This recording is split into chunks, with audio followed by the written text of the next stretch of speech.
En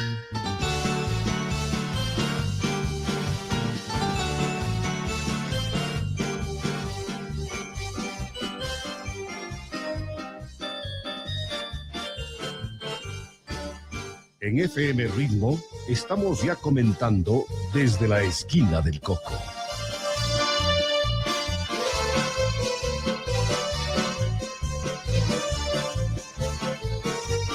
Desde la esquina del Coco, el pulso de la ciudad que palpita fuerte en los hechos y personajes que han forjado nuestra realidad.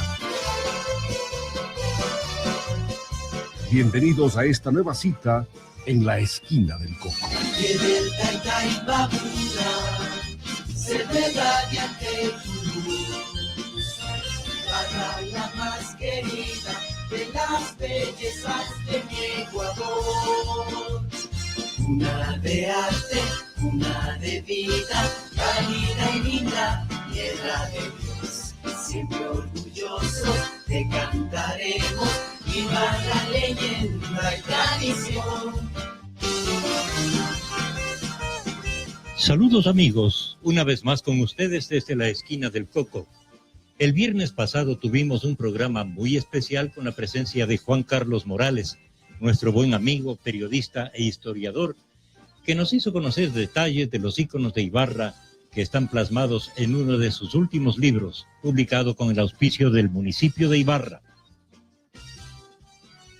En esta conversación pudimos enterarnos y reconocer por qué son símbolos representativos de Ibarra nuestro centro histórico, la laguna de Yaguarcocha, San Juan Calle y el Alpargate, el torreón del Parque Pedro Moncayo, las Nogadas y el Arrope de Mora, entre otros. Juan Carlos aceptó contarnos el resto. Y aquí lo tenemos, ahora para saber más de nuestra gastronomía como símbolo representativo de nuestra tierra y para hablar también de otros temas que estamos seguros serán de interés para quienes nos siguen por la radio o por las redes sociales. A propósito, pueden comentar o preguntar sobre lo que estamos tratando en la conversación de hoy ingresando a la página Ritmo FM en Facebook. Además, les pedimos que compartan nuestro video en vivo a fin de que sea más difundido a todas partes del mundo. Bien, gracias Juan Carlos. Gracias nuevamente por estar en la esquina del Coco. Con nuestro saludo va la pregunta primera. Nuestra gastronomía es también un ícono de Ibarra. ¿Por qué? Buenas tardes. Buenas tardes, muchas gracias. En muchas ocasiones desde la historia que llamamos oficial, se cree que únicamente los íconos son las representaciones de carácter oficial. Digamos, por ejemplo, el obelisco de Ibarra, el Torreón, es decir, los edificios emblemáticos. Y eso le sucede en muchas ocasiones cuando se mira el lado patrimonial. Uno a veces dice, ¿qué tienen de patrimonial en una ciudad? Y pensemos en Ibarra, podemos decir la catedral. Pero el patrimonio, ahora se sabe que también es un patrimonio que se llama patrimonio inmaterial. ¿Qué significa? Que ha sido construido así como las catedrales fueron construidas durante mucho tiempo. La gastronomía también tiene un proceso de construcción a lo largo de décadas. Y eso también configura el tema de la identidad. Por eso, los nuevos historiadores, de los cuales obviamente me incluyo, ponemos a la gastronomía como un patrimonio, pero también a las leyendas, a la mitología. Y por eso en una parte que hablaremos, también están presentes. En definitiva, en otras palabras, también las cosas, los imaginarios que construye la gente se vuelven, en definitiva, patrimonio. El patrimonio cultural, en definitiva, ¿no? Sí, le voy a dar unos ejemplos de patrimonio cultural del mundo. Por ejemplo, en las islas, en Canarias, el silbido de los pastores es patrimonio.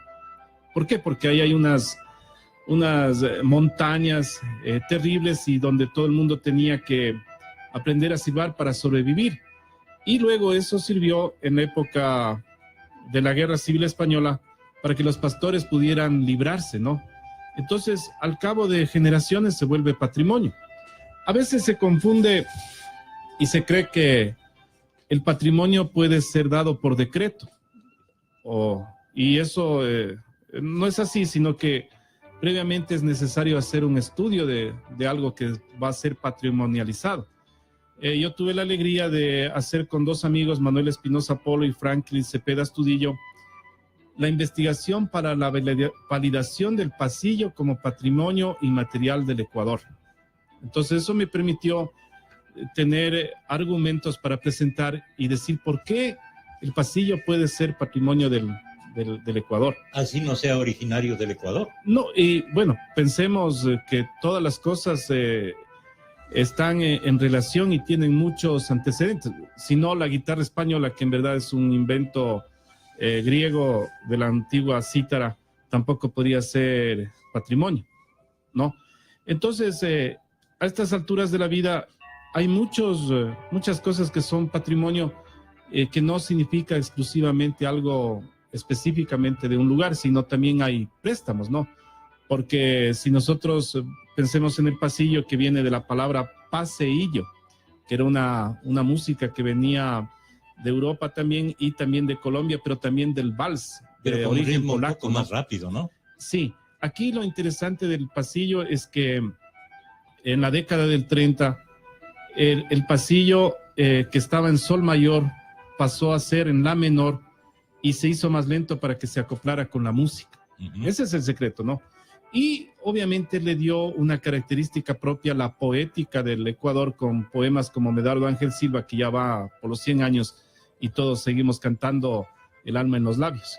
Entonces, un patrimonio es eso, es una construcción de un pueblo, de una sociedad ante cierta situación, ¿no? Por ejemplo, pensemos en otro tema patrimonial de Imbabura, y están los 80 años del 31 de diciembre de Antonio Ante.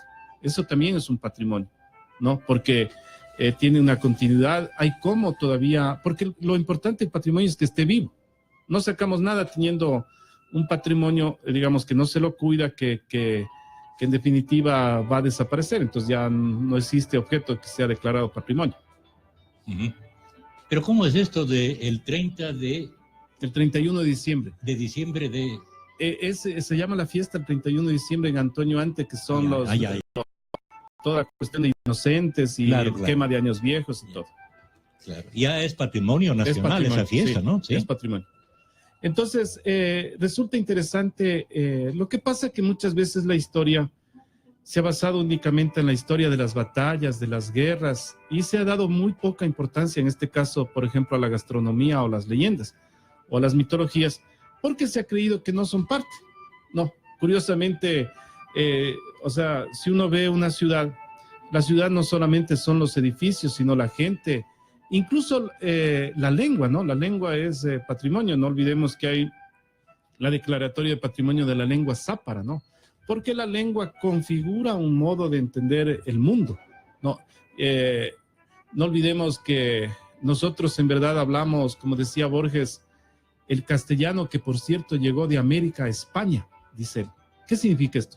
Que en definitiva palabras, la primera palabra que incluyó Nebrija en el siglo, en el 16 más o menos, es la palabra canoa. Puso canoa, madero de un solo tronco. De un solo tronco. Es la primera palabra que viene del Caribe, ¿no? Entonces América Latina, digamos, ha aportado al patrimonio de la lengua. Como vamos a hablar ahora luego de la gastronomía, y vamos a ver cómo esas mixturas, esas cosas curiosas que llegaron con las carabelas, también se fueron configurando de otra manera, y llegamos al punto que, por ejemplo, uno de los íconos no digo patrimonio porque no ha sido declarado, pero uno de los íconos de Ibarra son las tortillas. No, curiosamente hay 12 lugares de tortillas en Ibarra. Y las tortillas se sirven generalmente en las casas ibarreñas los lunes. Con el primer plato, que es el arroz de cebada. De arroz de cebada. Pero estas tortillas que ahora se venden, digamos, y se expenden en la ciudad, tienen su origen más o menos hace 80 años, ¿no? Cuando llegan los indígenas de Quinchuquí, ¿no? Y que son puestos en la parte de la avenida Atahualpa, el antiguo carretero, y la parte de Azaya y Ajaví, ¿no? Y ellos llegan precisamente como expendedores de carne, es decir, de cerdo, ¿no? Y por eso nosotros encontrábamos antiguamente, y hay poco casi, que toda la avenida Atahualpa estaba llena de, y usted más fiel representante, digamos, porque vivía ahí, de tripa mixqui. Claro. ¿No es cierto? Mixqui significa dulce, significa tripa dulce. ¿Y qué pasa?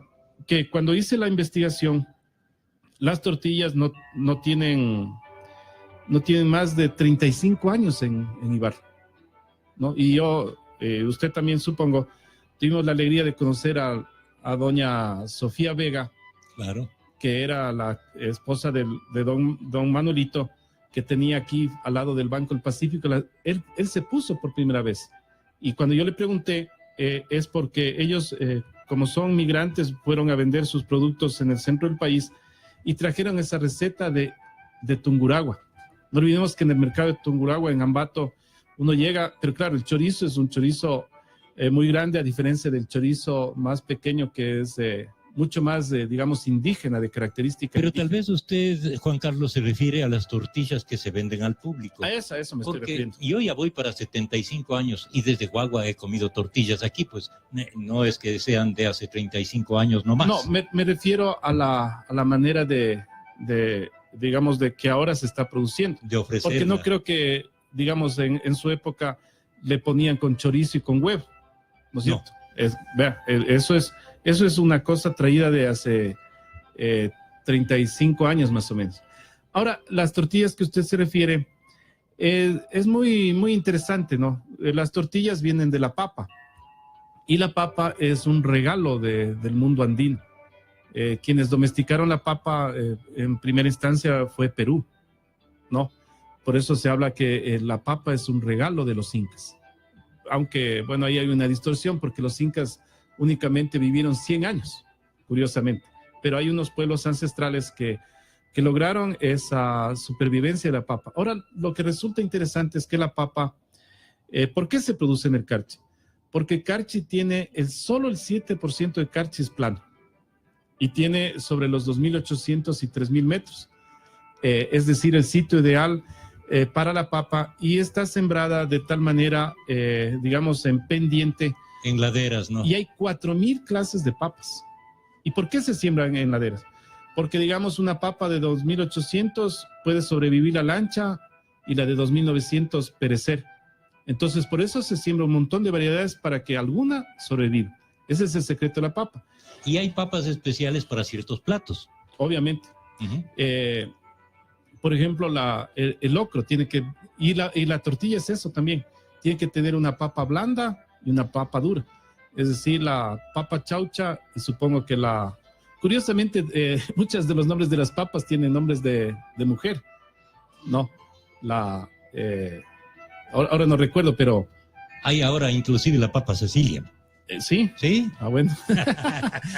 Bueno, no recuerdo el nombre de las papas, pero tienen muchos nombres de mujeres, ¿no? Y eso es curioso también. Los tornados les ponen, no sé por qué, les ponen nombres de mujeres, ¿no? Obviamente esto no estoy diciendo en términos machistas, sino solo como una cosa de curiosidad. La Carolina creo que se llama una papa. Uh-huh. Y entonces Imbabura... La papa chola. Imbabura tiene también, el 45% de Imbabura es plano. Y como estamos sobre los 2.500 metros, es una tierra del maíz. Entonces, por eso muchos de nuestros productos están emparentados con maíz. Pensemos, uno va a servirse, estoy pensando en Imbabura, unas fritadas, ¿no es cierto? Le dan mote, que es maíz, con choclo, con tostado y chicha. Todo maíz. Todo maíz. Entonces, lo que resulta curioso es cómo, por ejemplo, las universidades no se dan cuenta de ese valor tan importante del maíz, y se hacen proyectos. Por ejemplo, en la UNAM, en México, existe ya se está industrializando todo lo que tiene que ver con el maíz, ¿no? Entonces, eso me parece súper importante realizarlo. Y eso de la gastronomía tiene que ver mucho con cómo se hace y cómo se destina la vida de un pueblo. Por ejemplo, estoy pensando en la chicha del Yamor. La chicha del Yamor tiene 7 clases de granos de maíz, ¿no? Y cada grano tiene un tipo específico de clima y de piso ecológico. Por ejemplo, el chulpi, ¿no? Es diferente y el morocho, ese está sobre los 2.800 metros. Y el maíz especial para tostado es de la zona de Natabuelo. Perfecto, ¿no es cierto? Que estamos, no sé si usted sepa, todas las capitales cantonales están sobre el rango de 2.250, que es Ibarra la más baja, a 2.450. Es decir, Pimampiro, Urcuquí, Otavalo, Atuntaqui y Cotacache. Entonces, somos la región del maíz. Y yo hablaba de los pisos ecológicos porque es en los pisos ecológicos donde indiscutiblemente está la posibilidad de entender nuestro destino gastronómico. Le voy a poner un ejemplo, que es también para el Ecuador. Pongamos que estamos sobre los 2.250 metros y queremos hacer fanesca. Imposible, porque necesitamos el haba de los 3.000 metros, necesitamos el ají de los 640 metros, necesitamos el maní del lado del mar, digamos, de la zona litoral, y encima necesitamos bacalao que produce Galápagos. Es decir, que una persona en un piso ecológico no podría hacer la fanesca. Con productos propios de allí, naturalmente, que los consigue de otros lados, ¿no? Entonces, pensemos, por ejemplo, en un helado de paila, ¿no es cierto? Tenemos un helado de paila, pedimos guanábana con mora. La guanábana está sobre los 640 metros en Ita y la mora sobre los 3.000 metros. Y se combinan perfectamente en el helado. Y ese es el secreto que ya lo supieron los caranquis. Los caranquis, ese pueblo que floreció de 1250 a 1550. Hay una palabra muy linda que quisiera repetirle durante el programa, que se llama la microverticalidad. Esto fue estudiado por John Murray. Y él, ¿qué se refiere a la microverticalidad? Que él dice que existía en los diversos pisos ecológicos una cuestión complementaria entre los habitantes. Y es por eso que los caranquis no podían pelearse con los pastos, porque si bien los pastos les proveían de papa, los caranquis les proveían de maíz, incluso no olvidemos que muchas de las cosas del mar, me refiero, por ejemplo, a toda la decoración, los corales, ¿no? Están presentes en las hualcas. Mire esa canción, Las Hualcas de Coral. Eso viene también del lado de la costa. Y no olvidemos también que se acaba de descubrir que hace 5.300 años en Zamora Chinchipe ya se consumía cacao. ¿Qué significa eso? Que se deja a un lado esa idea que a veces tenemos que el cacao viene de México o de Mesoamérica, que se llama. Y hace 6.500 años más o menos en la península de Santa Elena ya se había domesticado el maíz. Entonces es una maravilla porque, y ahí viene en cambio la otra parte que nosotros debemos propugnar, ¿no? Por ejemplo, ¿cómo es posible que hasta ahora no podamos, digamos, poner las humitas, ¿no?, de exportación? Es una pregunta. Y verá que con esto ya me está dando otro producto del maíz. Por eso le estoy diciendo. Y desde el Facebook nos dicen que las empanadas de morocho, que también son de una maíz, muestra de nuestra gastronomía, son del morocho, que es un maíz. Sí, recuérdenme que les voy a contar la historia de cómo nacen las empanadas de morocho, que es muy, muy, muy interesante. Y que les encanta a los ibarreños, especialmente quienes ya no están en Ibarra y andan por Quito o por otras ciudades. Los fines de semana vienen directo a las de morocho. La pregunta es esta, ¿no? ¿Cómo es posible que todavía no logremos, con tanto que se habla de emprendimiento, innovación, ya vender empanadas de morocho? Pero como uno, por ejemplo, cuando va a Buenos Aires, en Argentina me refiero, trae los alfajores, pero sin problema, y trae y puede obsequiar, ¿no? Y ese es el grave problema de nuestro país, que lamentablemente seguimos siendo un país agrario. Tenemos 60 años produciendo banano. La pregunta es, y les voy a hacer la pregunta a quienes nos están mirando y escuchando. Ojo, pueden contestar a través del Facebook. ¿Con qué frecuencia uno come banano de exportación? ¿Con qué frecuencia uno se sirve un ceviche de camarones de exportación? ¿No? Y ese es el gran drama que no solamente sucede en el país, sino también en otros países que aparentemente son más ricos. En Chile, los chilenos, digamos, del pueblo, no toman vino. Eso es para exportación. ¿Toman? No toman vino. ¿Pero qué toman? No, agua o gaseosas o lo que sea, pero no está destinado al público. Pero hay una chicha de uva en Chile. Bueno, eso podrá ser diferente, pero digamos, esa es la lógica muchas veces empresarial. Le voy a poner un ejemplo para redondear esta idea. El cacao, nosotros tenemos 100 años de exportación de cacao. Hemos sido los primeros productores de cacao del mundo, ¿no? Pero recién empresas como Pacari, que es excelente cacao, recién estamos, digamos, degustando nosotros el cacao. Y este es un dato terrible, ¿no? 1 kilo de cacao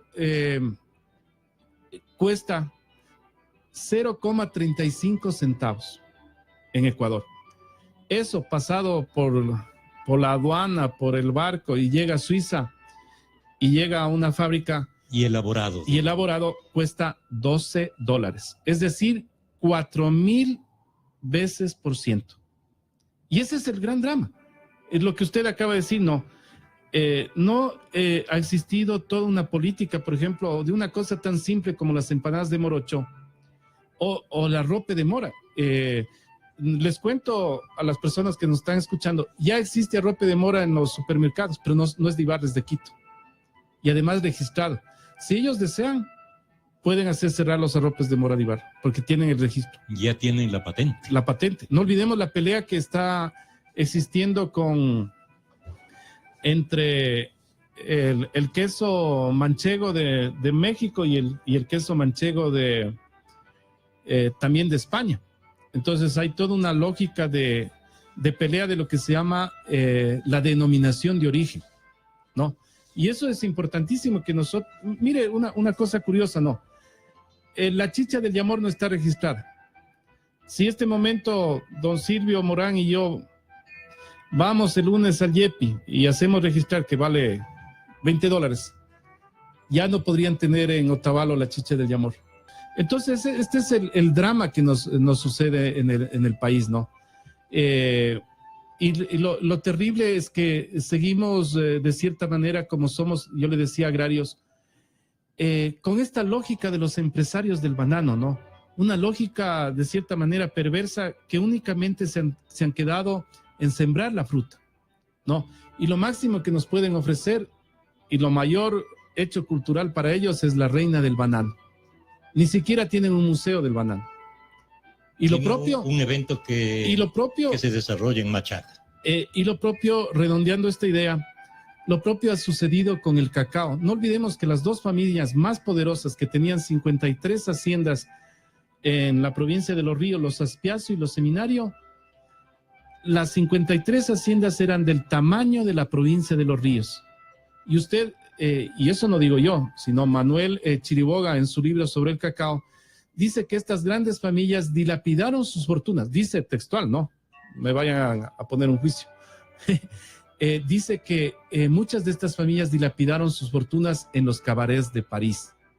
Y por eso Vinces se llama el París chiquito, que con esa cosa que nuestras élites siempre han tenido, y construyeron una Torre Eiffel en miniatura. Todo lo que usted nos cuenta va a desembocar en algo. No sabemos aprovechar los ecuatorianos lo que tenemos. Sí. En definitiva es así. Pero vamos centrándonos en la gastronomía de Ibarra. Y a propósito de esto, usted nos ha entregado un bonito libro que se llama La historia de las calles de Ibarra. Y nos vamos a la calle Olmedo, a la que usted califica como la calle de los olores y de los sabores, tendría que ser. ¿Por qué? Y vamos transitando por la Olmedo de norte a sur. Bueno, recordando esta calle, quisiera mandar un saludo a estos dos grandes amigos, Guayo Benalcázar y José Luis Rosales, que trabajan en el diario El Comercio. Buenos amigos, grandes fotógrafos. Y periodistas también, claro. Porque con ellos hemos ido, se acuérdese usted, en la esquina del cuartel a los agachaditos. Claro. ¿No? Y en el portal del cuartel. En el portal del cuartel. Y lo interesante de este trabajo, para que los amigos que nos están escuchando y mirando, voy a hacer un preámbulo, ¿no? Porque es un trabajo que hice anteriormente que se llama La historia de las calles de Ibarra, y usé una categoría de la sociología y de la antropología que se llama los imaginarios urbanos.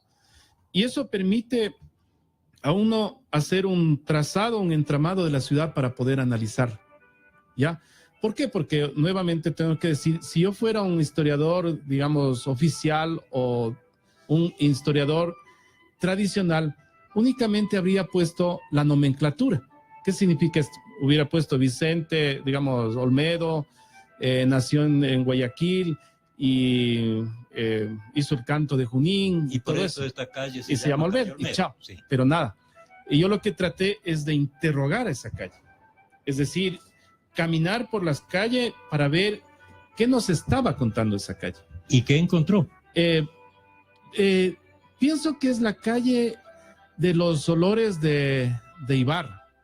¿Por qué? Porque pensemos desde el lado norte, ¿no? Encontramos, es chistoso esta calle, de vez en cuando hay un cerdo colgado en una esquina, me parece que es entre no recuerdo si es la Grijalva ahora bien, o la Borrero, ¿no?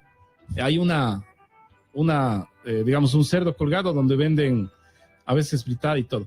Y luego seguimos avanzando, y en la época que yo escribí el libro, que ahora ya solo se han desplazado una cuadra y media más arriba, estaban los agachaditos. Y es lindo, ¿no? Esta palabra agachadito, porque de cierta manera es una palabra bien ecuatoriana, que es porque, en primer término, nosotros, yo tengo la teoría de que tenemos esa vergüenza, se llama la comida vergonzante, ¿no? Tenemos vergüenza de las cosas que nosotros mismos producimos.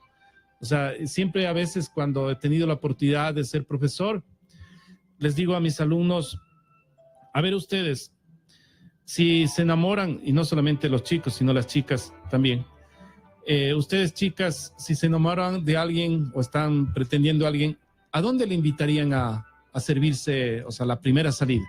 ¿A una tripa mixque o una pizza? No voy a decir el nombre comercial de estas cadenas internacionales, pero todo el mundo apuesta a eso. ¿Por qué? Porque tenemos vergüenza, y eso está muy ligado a nuestra identidad, al rechazo a lo indígena, porque Ecuador es un país, como muchos, profundamente racista, ¿no? Aún hoy en día es profundamente racista, y eso se evidencia también en el ocultamiento de la comida. Mire toda nuestra gastronomía vergonzante, ¿no? Jaguar loco, tripamishki, los que se llaman los borradores, que son como, digamos, una parte de la vaca. En cambio, nos damos a la pizza, nos damos a las pastas, y es porque no queremos reconocer lo que somos. Y volviendo entonces al caso de los agachaditos, es porque frecuentemente esos eran los lugares, o son los lugares para los noctámbulos, es decir, para los borrachitos. Pero es agachaditos porque también uno se está ocultando. Tiene vergüenza de que le vean en la calle comerse papas con cuero. No, tiene que verle en un hotel, ahí sí uno aflora toda su prestancia y su presencia, porque ya está comiendo salmón. Pero en la misma Olmedo y en el lugar donde estaban los agachaditos había las nogadas, había el arrope de mora. Ahora están al frente. Están al frente, sí. Pero antes de llegar al Parque de la Merced en la Olmedo están las empanadas de morocho. Sí, nos estamos olvidando una cuadra. Y las empanadas de morocho, ahora aprovechando la oportunidad para contarles, esto me relató la señora Jacome, ¿no? De las empanadas de morocho. Y es curioso cómo nace. Las personas que deseen conocer la historia pueden ahora mismo consultar en internet. Se llama Historia, Empanadas de Morocho, Juan Carlos Morales, Diario El Telégrafo. Entonces ahí va a salir la historia, ¿no? Pero resúmanos de esa historia. Les voy a resumir. Y es porque un día, acordémonos que antes los velorios se hacían 2 días mínimo, ¿no? Entonces la señora cuenta que su abuelita fue a uno de estos velorios y dejó, digamos, en el fondo un poco de morocho, ¿no? Y el morocho, digamos, de cierta manera se fermentó.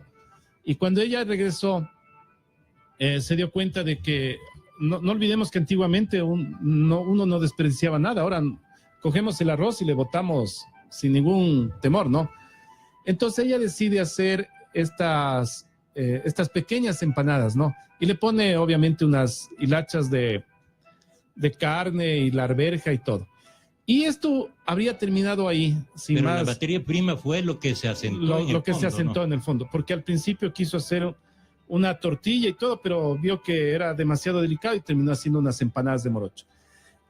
Habría terminado ahí si no habría entregado a sus vecinos generosamente, y un día una vecina le pidió que esas mismas empanadas de morocho que le dio alguna vez iba a tener una recepción, una pequeña reunión familiar y quería que le haga.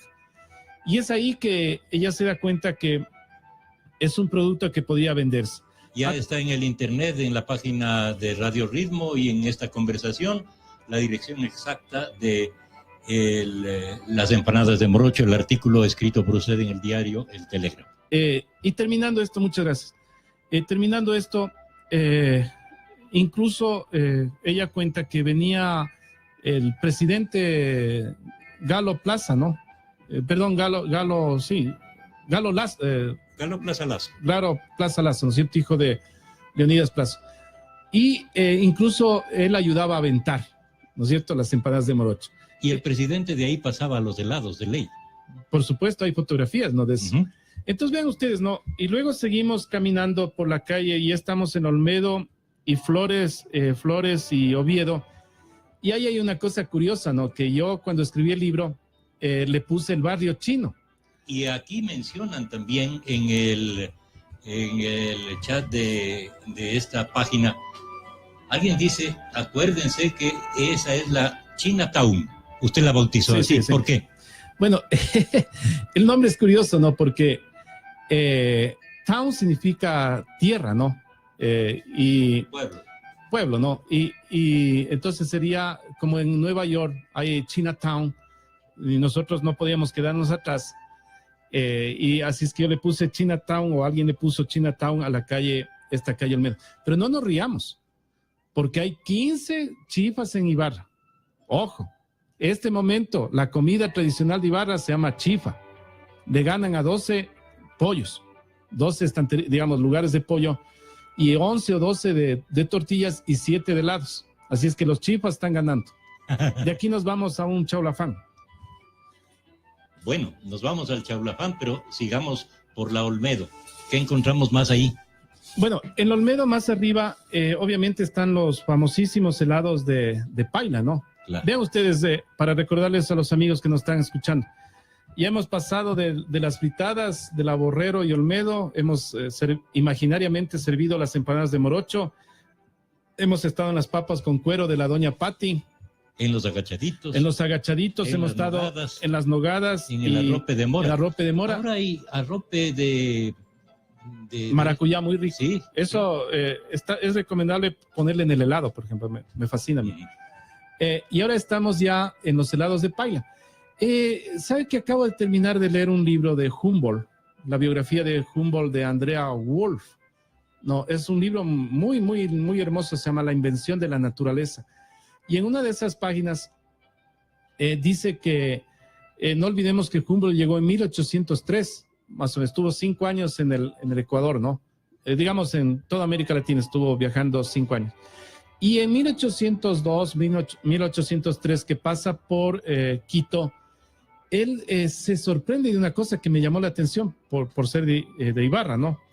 Y es que la corona española tenía la potestad sobre las nieves. No. ¿Por qué? Porque ahí se servían sorbetes. ¿Qué significa sorbete? Sorbete, digamos, es el antecedente del helado de paila, ¿no? Es decir, que iba la gente, ciertas personas como el hielero del Chimborazo, y traía el hielo y servían ahí, en Lima y en Quito, ¿no? Vea qué coincidencia, porque entre mis anotaciones yo tenía la intención de preguntarle cuál es la historia de los helados de paila, cómo nacieron, y usted nos está contando, ¿no? Bueno, es curioso. Amílcar Tapia, quien es de la Academia Nacional de Historia, también está disponible en internet, pueden consultar. Cuando él hacía sus trabajos en el diario La Hora, él da un dato interesante, ¿no? Dice que es posible que sea una receta de Castilla la Vieja, ¿no? Traída por las monjas. No olvidemos que donde mejor se comía o se come, me consta, y ya les voy a contar por qué. Vayan a creer que yo he estado en el claustro. Es en los claustros, porque ahí se guardan recetas de 300, 200 años, ¿no? Y antes de que crean que me he hecho monje o lo que sea, es porque tuve la oportunidad de hacer 3 libros para Riobamba, precisamente por el bicentenario del terremoto de 1797, y acudí nada más ni nada menos durante 15 veces al claustro de las Madres Conceptes, ¿no? Hasta ahora recuerdo el nombre de la madre, ¿no? Sor Francisca del Sagrado Corazón y Velastegui, ¿no? Y ellas abrieron todo este conocimiento, y obviamente yo les preguntaba sobre los dulces. Bueno, no hay mejor jugo de taxo que el del claustro de las monjas de Riobamba. Entonces, volviendo al paso de los helados, yo alguna vez estuve en México, en Querétaro, ¿no? Y en Guanajuato. Y en Guanajuato se vendía en las calles, pero no con la paila, sino como una especie de balde de metal. Y no olvidemos que también se vende en Pasto. Ahora, eso obviamente no significa que todo el mérito a doña Rosalía Suárez, ¿no?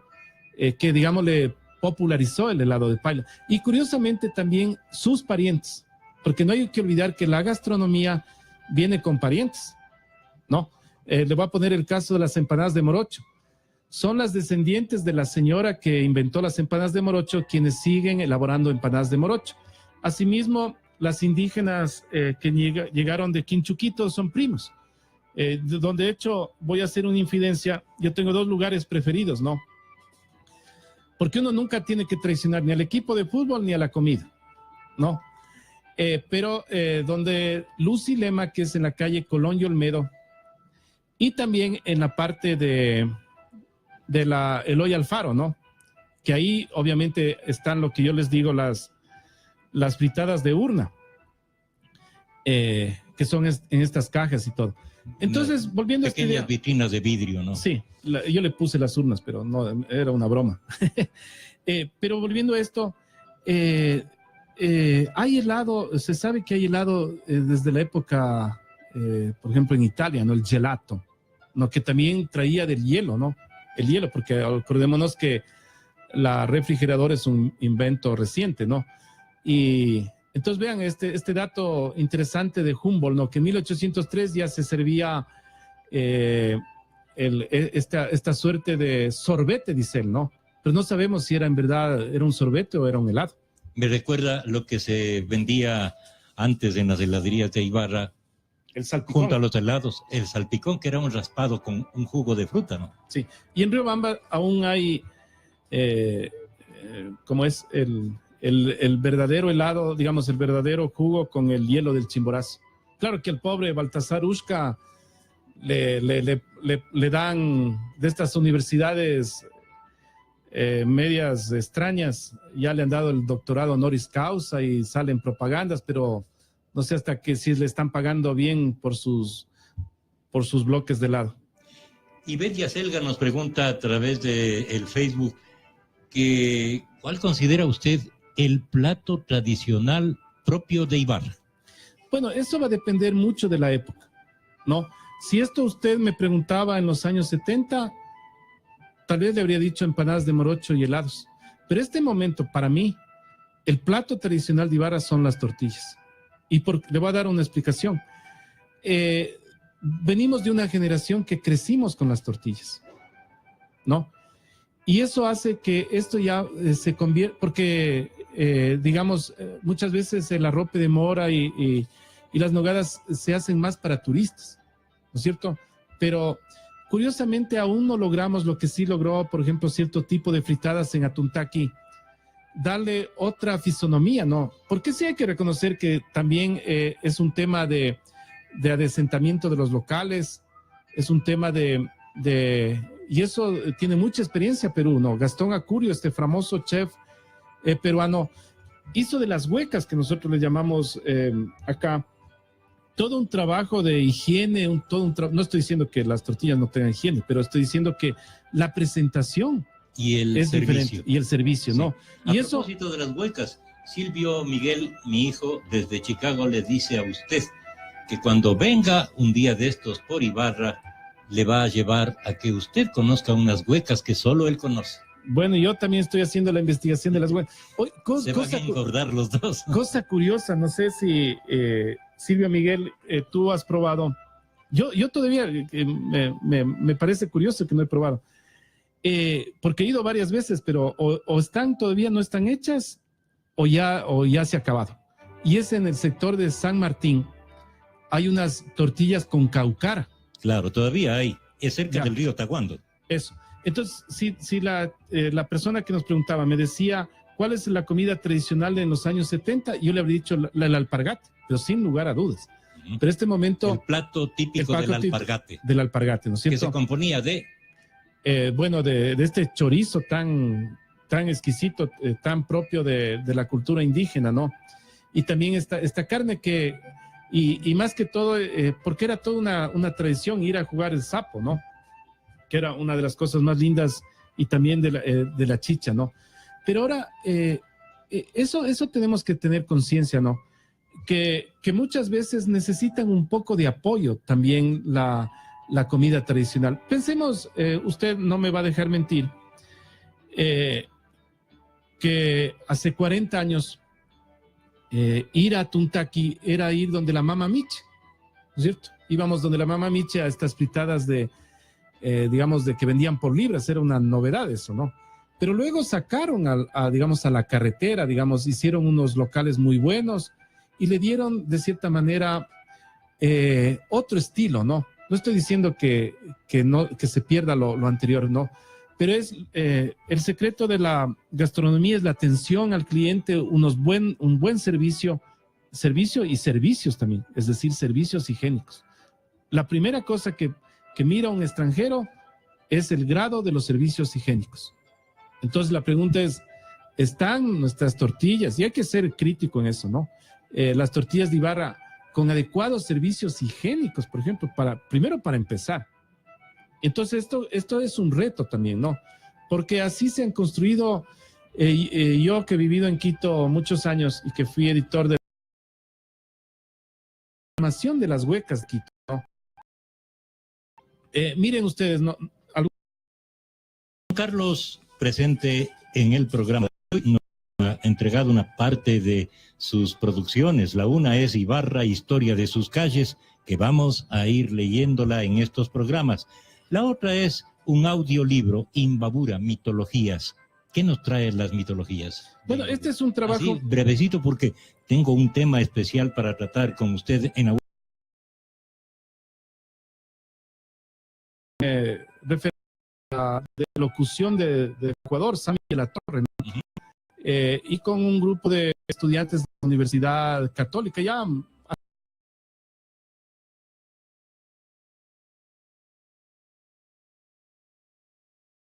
muchas veces estoy hablando,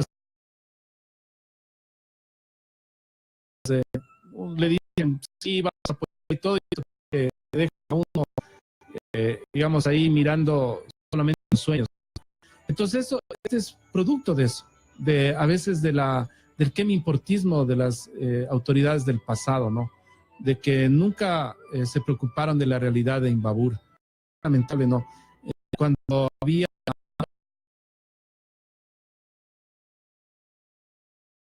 esta fiebre de hacer los planes, de potenciar la provincia, yo propuse investigar Imbabura. Me tardé 2 años investigando las leyendas. Al final quisieron comprarme 50 libros. No, entonces, ese ha sido también el drama de ir contracorriente para construir otra memoria de la ciudad. Más bien otras ciudades confiaron en Juan Carlos y obviamente se publicaron muchas cosas. Recuerdo tengo que libros hicimos en alguna Quito. vez... sí, creo que le traje, ¿no? Claro, el Sí. de Guayaquil. Miren, en Guayaquil, en cambio, fui yo, no, era un total desconocido para allá. Y dijeron, bueno, todo el apoyo posible para hacer este proyecto que a don Silvio, y también le he traído por eso este trabajo Gracias, Juan Carlos. de que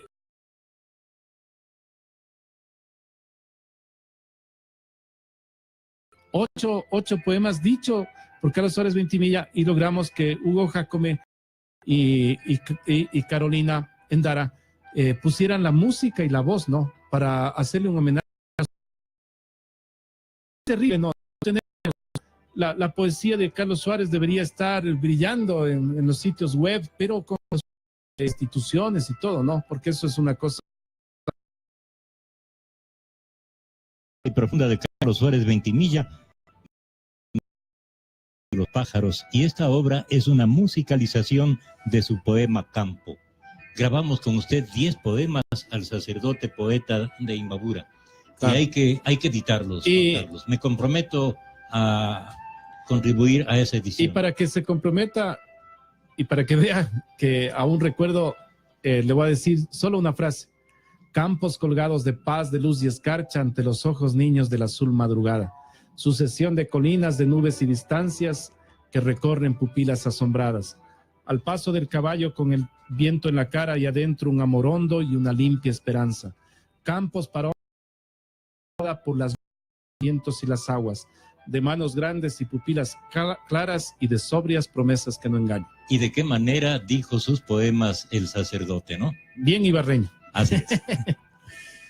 Finalmente nos habíamos comprometido la semana pasada a que nos cuente en qué consiste el otro trabajo suyo, Los Guambras Pintan a Ibarra. Es también un emprendimiento muy hermoso que ya está en ejecución y que ya está circulando. Bueno, como la anterior semana yo les había dicho y quiero nuevamente repetir, que esto se debe a la voluntad política del alcalde Álvaro Castillo Aguirre, el alcalde de Ibarra, quien ha auspiciado todas estas iniciativas, ¿no?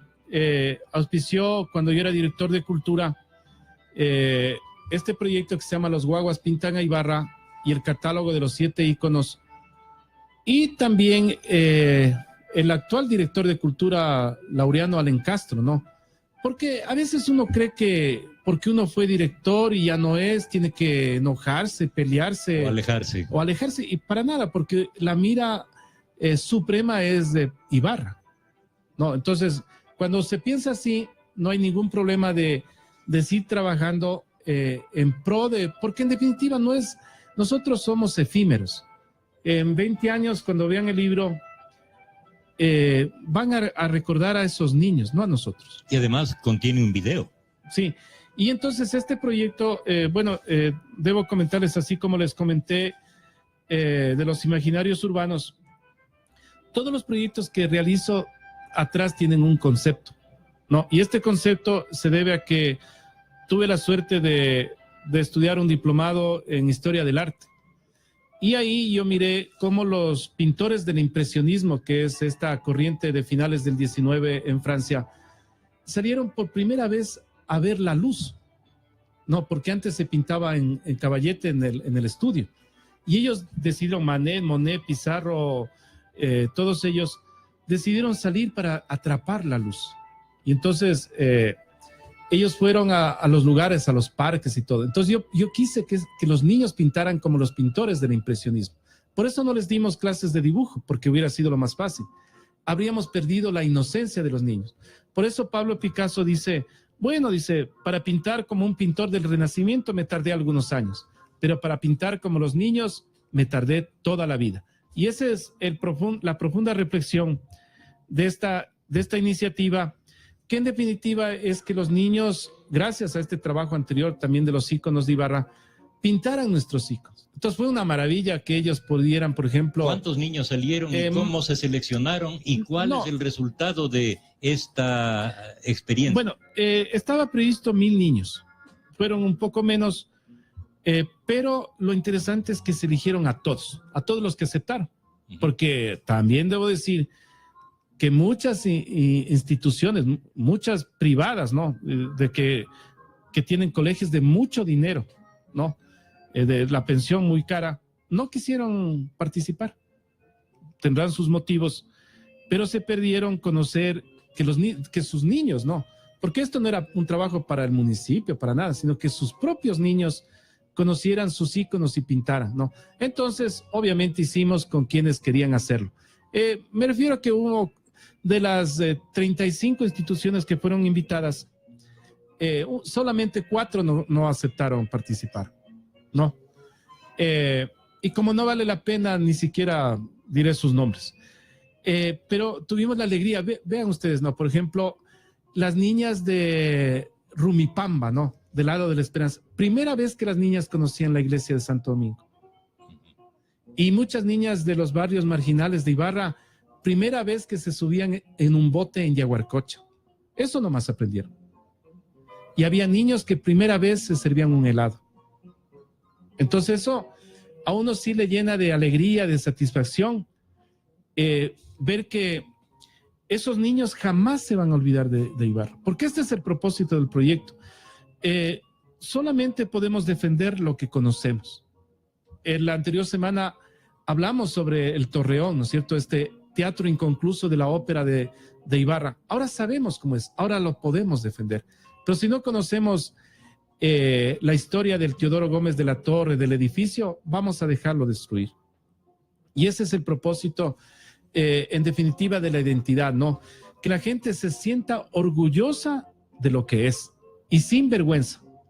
Y de lo que yo pude admirar del video de los niños, de los guambras que pintan a Ibarra, pude ver que hay mucha habilidad y mucha inclinación al arte en los niños.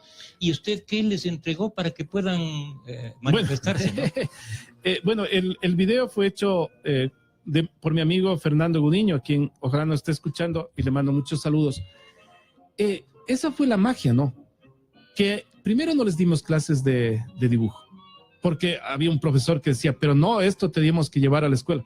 No, le digo, es que ahí se pierde el sentido de los pintores del impresionismo. Pero para que ustedes tengan una idea, solamente en pintura, para mí niños, $4,500. Y además colores primarios, ¿no? Y hubo toda una red de gente que trabajó en el municipio, por ejemplo, este joven Marcelo Manosalvas y el equipo.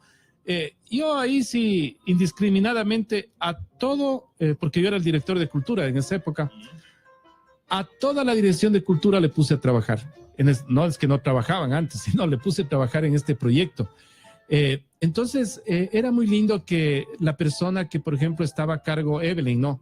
Que estaba a cargo de la banda municipal, ella también se convirtió en una promotora de su propia identidad. Entonces, eso mismo a ellos ya les da una pauta, porque primero ya constan como crédito en el libro con las palabras de bienvenida, obviamente, del alcalde Álvaro Castillo Aguirre y del director de cultura actual, Laureano Alencastro. Pero lo interesante de esto es que precisamente ahí las personas, los niños y los jóvenes que participaron comienzan a tener otra mirada de la ciudad. Y eso es lo más importante. Porque si uno, como yo le digo, ¿no? Si uno no conoce su historia, reniega de sus propios orígenes. Y las ciudades son como los seres humanos. Uno no puede renegar nunca de su familia, ni avergonzarse de sus padres, ni de sus abuelos. Cuando uno reconoce eso, le sucede lo mismo a las ciudades. Y por eso los griegos, yo siempre lo repito, los griegos tenían 2 preguntas, ¿no? ¿quién soy yo? ¿De dónde vengo? Cuando uno tiene esas respuestas, puede saber hacia dónde va. Y por eso es lamentable, por ejemplo, que Ibarra se haya olvidado del motivo de la fundación de 1606, que es una fundación para encontrar el mar. No estamos felices de ir a Las Peñas o a Tonsupa y nos hemos olvidado que el destino de Ibarra es precisamente la conexión con el Pacífico. Y ahora, vean, nadie dice nada en Imbabura de que pudiendo estar a 2 horas y media de Lumbaki, estemos a 14 horas porque Imbabura y Cañar son las 2 únicas provincias que no tienen salida al oriente, a la Amazonía. Y seguimos pensando en Quito, seguimos pensando de manera vertical en vez de pensar de manera horizontal. Muy lamentable. Y lamentable también que una vez más tengamos que reclamar. El servicio de Internet nos falló nuevamente. Juan Carlos, estábamos transmitiendo en vivo el programa y un momento se interrumpió el servicio de Internet, tuvimos que reconectarlo. Agradecemos a las personas que se unieron, que comentaron y que han felicitado mucho a este y al anterior programa, y agradecemos naturalmente a usted por la generosidad de vertir su conocimiento a través de esta esquina del Coco para conocimiento de toda la ciudad y de todos quienes están interesados en Ibarra. No, es una alegría siempre hablar de Ibarra. Juan Carlos, seguiremos conversando con usted en otros programas de esta serie. Les invitamos para que nos escuchen el día domingo. Reprisamos el programa a las 8:30 de la mañana. En el internet, en YouTube, pueden también abrirlo en la página de Radio Ritmo FM. Gracias nuevamente a usted, gracias a los oyentes y será hasta una nueva oportunidad.